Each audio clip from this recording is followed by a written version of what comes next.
বন্ধুরা, রোশনাই ধারাবাহিকের advance update নিয়ে চলে এলাম। রোশনাই ধারাবাহিকের আগামী পর্বে দেখানো হবে রোশনাই সুরঙ্গমাকে বলে, আপনি তো এই পৃথিবীর সবচাইতে শ্রেষ্ঠ মা, তাই না? আপনি নিজের এক সন্তানকে বাঁচাতে, এক সন্তানকে ভালো রাখতে আরেক সন্তানকে বিসর্জন দিতে পারেন, তার জীবন অবধি নিতে পারেন। তো আজ থেকে জেনে নেবেন আপনার একটাই সন্তান, আর সে হলো গরিমা মুখার্জি। আপনার অন্য যেই সন্তান ছিল সে মারা গেছে। গরিমা দিদির প্রতি আপনার এই ভালোবাসা আপনি সবসময় বাঁচিয়ে রাখবেন। আর হ্যাঁ, আপনি আজ থেকে আমাকে মৃতই ভাববেন, আর কখনো আমি আপনার সামনে এসে দাঁড়াবো না। আমিও সবসময় চেষ্টা করব আপনাকে ভুলে যেতে, এইটা ভুলে যেতে যে আমি সুরঙ্গমা মুখার্জির গর্ভে জন্মেছি। আর আরেক কথা, আমি সুদর্শনা গাঙ্গুলির মেয়ে, রোশনাই গাঙ্গুলি, আর এটাই আমার একমাত্র পরিচয়। তাই আমি আমার মা সুদর্শনা গাঙ্গুলির কাছ থেকে যে শিক্ষা পেয়েছি, সেই শিক্ষায় যদি আপনি কখনো কোনো বিপদে পড়েন, যদি কখনো আমার প্রয়োজন পড়ে আপনাকে সাহায্য করতে, আমি অবশ্যই সাহায্য করব। কারণ আমার মা সুদর্শনা গাঙ্গুলি আমাকে এমনই শিক্ষা দিয়েছে। এরপরে রোশনাই আরণ্যকের মা বাবাকে বলে, আঙ্কেল আন্টি, আপনারা তো চেয়েছিলেন সবসময় আমাকে এই বাড়ি থেকে তাড়াতে, আজ আমি এই বাড়ি থেকে চলে যাচ্ছি। আপনারা আপনাদের পছন্দের বৌমাকে পেয়েছেন। আজ থেকে গরিমা দিদি আপনাদের বাড়ির বউ, তাকে নিয়ে ভালো থাকতে চেষ্টা করুন। দয়া করে আমার জন্য আর কোনো রাগ বসে রাখবেন না। এরপরে রোশনাই বড় মা জেঠুমণিকে বলে, জেঠু, তুমি তো আমার ওপর খুব রেগেছিলে আমি এই বিয়েটা করতে চেয়েছিলাম বলে। দেখো, আমি এই বিয়ে ভেঙে দিয়েছি। আশা করি এখন আর আমার প্রতি তোমার কোনো রাগ নেই। আর বড় মা, আমি জানি, আমি আশা করছি তুমি সবাইকে ভালো রাখতে পারবে, তুমি সব কিছু সামলে নিতে পারবে। এরপরেই রোশনাই মিনিকে ডাকে। রোশনাই মিনিকে বলে, মিনি, আমার মিনি, তুমি নিজের প্রতি খেয়াল রেখো, কারণ আজকের পর হয়তো তোমার সাথে আর কখনোই আমার দেখা হবে না। আজকের পর হয়তো আমি আর কখনোই তোমাদের জীবনে ফিরবো না। কথাটা শুনেই মিনি হু হু করে কাঁদতে থাকে। মিনি বলে, রোশনাই, তুই কেন এইভাবে বলছিস? এরপরেই রোশনাই ওখান থেকে চলে যেতে চায়। যাওয়ার আগে আরণ্যকের দিকে তাকায়। রোশনাই বলে, আমি এই বাড়ির সাথে প্রত্যেকটা সম্পর্ক ছিন্ন করলাম, আমি সবাইকে মুক্ত করে দিলাম, আর নিজেও মুক্তি চেয়ে নিলাম। আজ থেকে আমি মুক্ত, সব সম্পর্ক থেকে মুক্ত। এই বলে রোশনাই যেতে চাইলেই মিনি বলে, রোশনাই, তুই এত রাতে কোথায় যাবি? রোশনাই, তুই আমাদের বাড়িতে চল। লালন বলে, হ্যাঁ রোশনাই, তুমি আমাদের বাড়িতে চলো, আশা করছি ওখানে তোমার কোনো প্রবলেম হবে না। তখনই মাধবীলতা বলে, রোশনাই আমার সাথে আমার বাড়িতে যাবে, কারণ রোশনাইয়ের সাথে আমার অনেক কথা আছে। কিন্তু রোশনাই মাধবীলতার হাতে ছেড়ে দিয়ে সোজা হাঁটতে থাকে। আরণ্যক পিছন থেকে চিৎকার করে বলে, রোশনাই। রোশনাই তখন দাঁড়িয়ে যায়। গরিমা বলে, আরণ্যক, তুমি এটা কি করছো? ও তো চলে যাচ্ছি, তুমি কেন ওকে এভাবে ডাকছো? আরণ্যক বলে, কারণ আমি রোশনাইকে ভালোবাসি। আজ রোশনাই আমাকে মুক্তি দিয়ে চলে যাচ্ছে, কিন্তু আমি তো এই মুক্তি চাইনি। রোশনাই এই বাড়িতে থাকবে কি থাকবে না সেটা রোশনাইয়ের ব্যাপার, তবে আমার শেষ নিঃশ্বাস অবধি আমি রোশনাইকে রাখতে চেষ্টা করব। আমি রোশনাইয়ের নাম ধরে ডাকলে আলাদা শান্তি অনুভব করি, রোশনাইয়ের নাম ধরে ডাকলে আমার মন ভালো হয়ে যায়। রোশনাইয়ের কথাগুলো শুনে মুচকি হাসে। আরণ্যকের ভালোবাসা নিয়ে রোশনাই ওই বাড়ি থেকে চলে যেতে চায়। আরণ্যক আবারও রোশনাইকে চিৎকার করে ডাকে। মাধবীলতা রোশনাইকে বলে, রোশনাই, একবার পিছনে ফিরে দেখো, আরণ্যকের সাথে কথা বলো। রোশনাই মাধবীলতাকে বলে, যা কথা ছিল সব শেষ হয়ে গেছে, নতুন করে বলার জন্য আর কোনো কথা অবশিষ্ট নেই। আমাকে এখন চলে যেতে হবে, পিছনে ফিরে তাকালে হবে না, আমাকে কেবলই সামনে এগিয়ে যেতে হবে।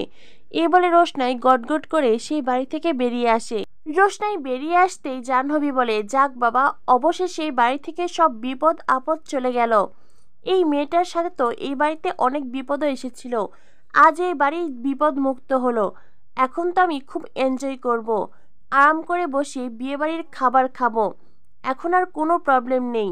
তখনই আরণ্যক জাহ্নবীকে বলে, তুমি ঠিকই বলেছো মেম সাহেব, তুমি এর চাইতে আর কী বা ভালো বলতে পারো?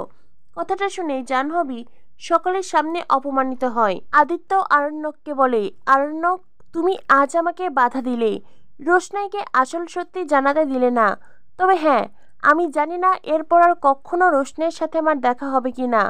যদি রোশনাইয়ের সাথে আমার কখনো দেখা হয়, আমি রোশনাইকে সব সত্যি বলে দেব। সেদিন আর তোমার এই ওয়াদা রাখবো না।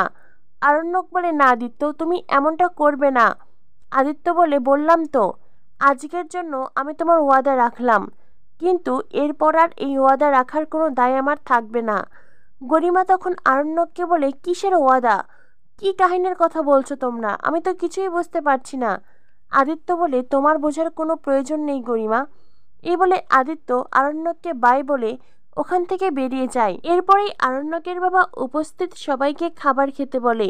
আরণ্যক গরিমার বিয়ে সম্পন্ন হয়েছে, সে আনন্দে বিয়েবাড়ির সবাই মেতে ওঠে। কিন্তু তখনও আরণ্যকের চোখে জল ছলছল করছে, যেটা তার মা বাবা গরিমা কেউই দেখতে পায় না। এরপর দেখানো হয় মাধবীলতা রোশনাইকে বলে, রোশনাই, তুমি চাইলে যত দিন খুশি এই বাড়িতে থাকতে পারো, তোমার তাড়াহুড়োর কোনো প্রয়োজন নেই। এখানেই থাকো না রোশনাই। রোশনাই বলে, প্লিজ মাধবীলতা ম্যাম, প্লিজ আমাকে আর কোনো কথা বলবেন না। আমি এখন কারোর কোনো কথা শুনতে চাই না। আর হ্যাঁ, আমাকে এখানে থাকার জন্য ফোর্স করবেন না। মাধবীলতা বলে, রোশনাই, তুমি আমার ওপর কেন রেগে যাচ্ছ? আমি তো শুধুমাত্র তোমাকে কিছু প্রশ্ন করছি। রোশনাই বলে, না, কোনো কথা বলার প্রয়োজন নেই। রোশনাইয়ের ভেতরে অনেক যন্ত্রণা হচ্ছে। মাধবীলতা সবটাই বুঝতে পারছে, তাই মাধবীলতা রোশনাইকে শান্ত করতে চেষ্টা করে। কিন্তু রোশনাইয়ের মনে যে আগুন জ্বলছে, সেটা এত তাড়াতাড়ি শান্ত হবে না। মাধবীলতা রোশনাইকে বলে, রোশনাই, আদিত্য কাপুর তোমাকে কিছু বলতে চেয়েছিল আরণ্যকের ব্যাপারে। আরণ্যকই তো ওয়াদা, দিব্যি এইসব কথা বলে আদিত্যকে থামিয়ে দিল। রোশনাই বলে, আদিত্যর কোনো কথা নেই, কিচ্ছু বলার নেই। ওরা নতুন করে কোনো প্ল্যান হয়তো করবে। আমি ওদের কোনো ফাঁদে আর পা দেব না, ওদের কোনো কথা শুনতে চাই না। রোশনাই রেগেমেগে ওখান থেকে চলে যায়। অন্যদিকে গরিমা আরণ্যককে নিয়ে বসে আছে রাজা জাহ্নবী।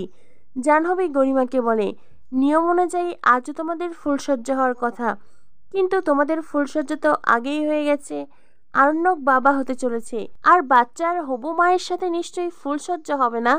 এ বলে জাহ্নবী রাজা হাসতে থাকে। রাজা বাদশাকে বলে, বাদশা, গরিমা তোর জীবনে আরো একবার তোকে সুযোগ দিয়েছে, তুই এর কদর করতে শেখ, গরিমাকে আর কষ্ট দিস না। অন্যদিকে আরণ্যক চুপ করে বসে আছে, কারোর সাথে কোনো কথাই বলছে না। এদের কথা শুনে আরণ্যক যে বেশ বিরক্ত, সেটা আরণ্যকের চোখ মুখ দেখে বোঝা যাচ্ছে। তখনই সেখানে মিনি আসে। মিনি এসে বলে, ছোটদা ভাই, একজন মেয়ে সেজে গুজে বসেছিল তোকে বিয়ে করবে বলে, আর তুই তাকে এই বাড়ি থেকে বার করে দিলি। সে কোথায় আছে, কেমন আছে, একবার জানতেও চাইলি না। হ্যাঁ, মানছি সে এখন মাধবীলতা আন্টির বাড়িতে আছে, কিন্তু কাল সে কোথায় যাবে একবারও কি ভেবে দেখেছিস? মিনি সেই সব কথা বলে যেগুলো আরণ্যককে বলার মতন কেউ নেই। মিনি কাঁদতে কাঁদতে আরণ্যককে বলে, আমি তোকে সবচাইতে ভালো ভাই ভেবেছিলাম, কিন্তু এখন দেখছি তুই ব্যাড বয়। দাদা ভাই, আমি আর কখনোই বাড়িতে আসবো না, কখনো তোর মুখও দেখতে চাই না। রোশনাইকে তুই পুরো রাস্তায় ছেড়ে দিলি, আমি কখনো তোর কাছ থেকে এইটা আশা করিনি।